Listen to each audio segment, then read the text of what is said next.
Well, ladies and gentlemen, if the state of Apex Legends has ever scared you, frightened you, or worried you one bit, then today's probably one of those days. I don't think this game is dying. I don't think it's going anywhere. However, there may be a big change coming in the somewhat near future. And especially after EA just admitted that things were not looking so hot. Plenty to dive into, plenty to discuss with Apex Legends updates, changes, and even the things that you might need to stay worried about. Make sure to like the video, subscribe to the channel if you guys want to stay up to date, all things Apex Legends related, and let's go ahead and dive right into this one. So first off, real quick, I just wanted to make mention here. Crowdrindo did say yesterday that there's going to be a brand new update to this game February the 2nd, which is most likely a fix for the Olympus UI crash. And then also, side note, that this is probably the very last patch before the brand new season in season 16. And even though it may be the last update before the new season, it's not going to be the last time we see any leaks, teasers, trailers, whatever. Obviously, we will be having those trailers. Should be starting this week, I would imagine. So they might even show some of this stuff at the ALGS event over in London. But we also had Gaming Merchant yesterday make a video saying, I'm sorry, but this is all we're getting. Basically saying there's not been any trailers. But he also says that hopefully we'll see some new stuff and gameplay things that will change the game. But he also said at the very end of the video that hopefully this opens the door to a lot of new style of content that we haven't seen before, and hopefully we'll get to see it this week. I just want to remind you guys, this guy's been invited to like every single capture event by Respawn Entertainment, and so he's pretty much like always been in the loop with what's the playtest stuff for Apex Legends. So this guy most definitely is going to be invited. I actually think today is when they're supposed to be recording all the new season stuff, so pretty sure today they've been invited to go playtest the new season, and they'll release content in the next couple of days or weeks or so with all of this along with the trailers. So I kind of feel like that was a little bit of a hint to kind of tell us we're getting something this week. The devs being extremely silent, definitely look out for something to be revealed or leaked or teased very, very soon. There was a little bit of a teaser thing that they released yesterday over on their Twitter page saying you can get knocked down even with the best intentions. It's easy to get back up when the crowd's behind you, but can you rise when they're against you? Join Seer at Encore for the final seasonal episode of Reflections of the Moon, available today. This picture as well. I'm not sure how much of a teaser this really is, but definitely take it for what you will. Now, for the main topic today, the thing I really wanted to dive into. Yes, there's some scary stuff in here. There's some things to maybe worry about with Apex Legends, but at the end of the day, we know the game's too big to die or shut down or anything like that, considering they just did it with mobile. We're going to talk about all of that today and even some potential moves that you might need to be on the lookout for. So gear up. Here we go. Yesterday, Alpha Intel also tweeted out, along with the whole idea that mobile servers are shutting down, Apex Legends has decided to shut down the entire mobile scene. So yes, if you guys didn't see my video yesterday, May the 1st, I think, is when all of this stuff is going to shut down. Mobile will be gone, and Apex Mobile will be entirely nuked, even though they spent so much time and a lot of investments in on that as well. I guess it just wasn't paying out at the end of the day. Here's the deal, though. They also said that EA admits that Apex Legends underperformed, not mobile, not Apex Legends mobile, Apex Legends console, PC, underperformed expectations in the last quarter.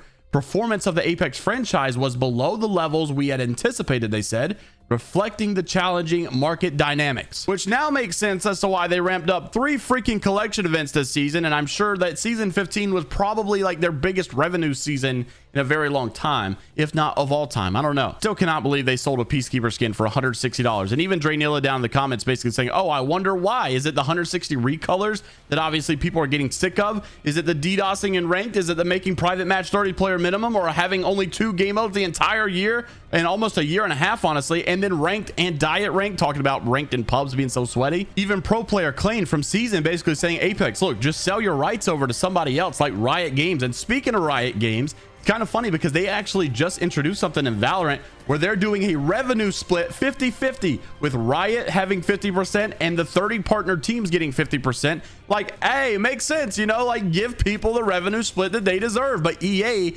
didn't want to do that for the Apex Legends scene. You guys remember all the team skins. We're supposed to get a TSM skin, an NRG skin, and players were going to be able to buy their favorite esport team skins. And then EA was like, no, we don't want to share the revenue. We just want to pay you a flat rate or something like that. And I just feel like that's unbelievable. The most EA thing I've ever heard. However, with EA admitting that last quarter for last year was not good, and considering it's usually like the best quarter of all for everybody because quarter 4 is huge, with the holidays in mind, it may kind of scare you a little bit that it's no surprise EA is actually looking to sell. You guys have seen Microsoft buy out Activision. We've seen, I think, Sony buy out Bungie. Like, all kind of deals have been going down in the last couple of months and years. And EA might be a big company, but they're not like the biggest of biggest companies when you compare like Microsoft and Apple and Disney. And with all of these other companies companies being bought out, it's very likely that EA may be looking to do the same thing. Now, back in August of 2022, you guys may remember the rumor that Amazon had apparently made a bid or an offer to buy out EA, and CNBC actually made a tweet saying that that was not true,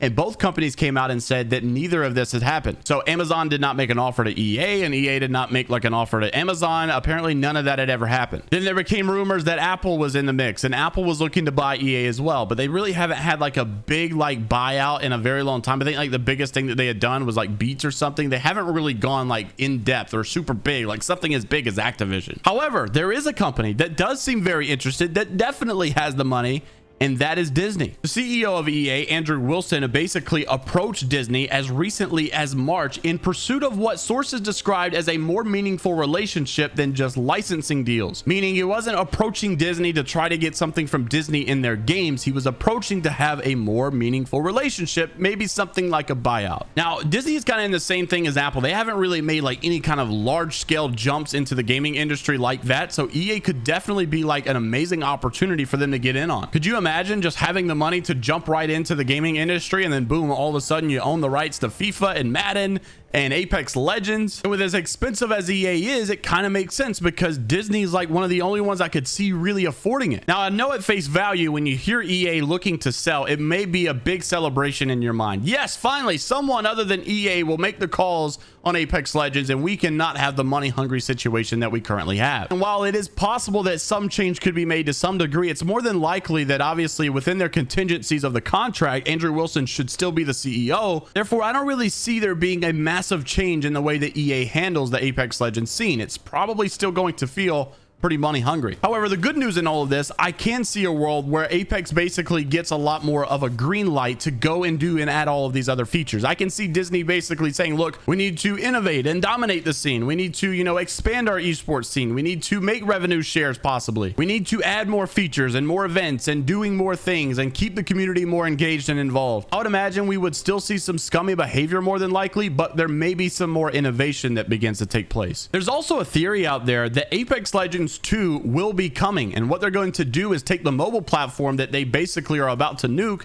and make it become the Apex Legends version 2. There's this theory out there that they're going to release this patch that is a mobile game over to consoles and PCs and call it Apex Legends 2, maybe within the next couple of years. And not saying that that theory is true, but it kind of makes sense when you hear what EA had to say about mobile shutting down. Alpha Intel reported yesterday that after shutting down Apex Legends Mobile, EA says that they have plans to, quote, reimagine a connected Apex mobile experience in the future. What do they mean by connected? Is it because you'll be able to play PC, console, and mobile? Because we know these two games currently are different builds and you can't even play them together. However, if it is cross-platform like you saw Fortnite do, then this may be what they're talking about as a connected mobile experience, because you might actually be on the same build as all the other players. Therefore, it may make sense that Apex Legends 2 will be in the works. It's confusing how all of this is going to go down, but LeakerBot even said earlier Apex Legends will be returning to the mobile platform sometime in the future as a reimagined experience, and that he even had more details, but he'd be posting them later. I'm interested to see what you guys have to say about this entire situation down in the comment section below.